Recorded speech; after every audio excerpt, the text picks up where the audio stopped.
हाय दोस्तों, नमस्ते। मैं ललिता सिंह बिहारी अपने यूट्यूब चैनल पर आप सभी को स्वागत करती हूँ। हम दोनों बहुत प्यारा झूमर गाने जा रहे हैं दोस्तों।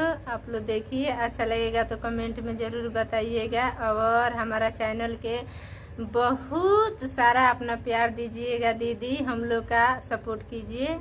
बहुत प्यारा झूमर गाने जा रहे हैं, आप लोग सुनिए, हम लोग को प्यार दुलार दीजिए और हमारे चैनल को सपोर्ट करिए, आगे में बढ़ाइए।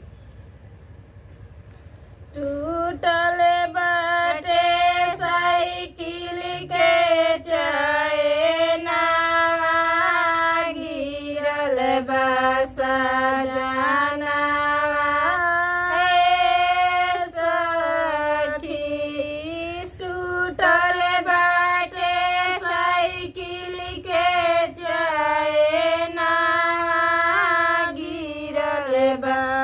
सजना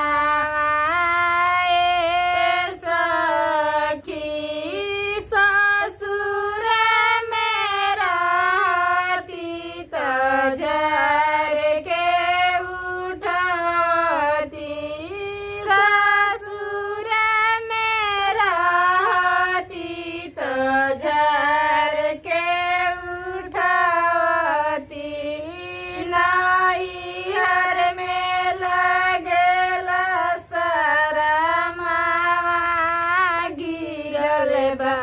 सजना सखी, नैहर में लगेला शरमा, गिरल बा सजना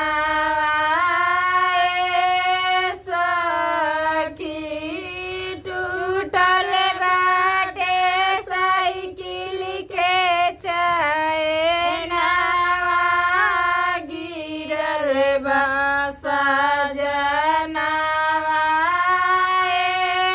सखी, टूटल बाटे साइकिल के चैना, गिरल बा सजना सखी, ससुर मेरा तीत झर के उठती, ससुर मेरा तीत झर के उठती,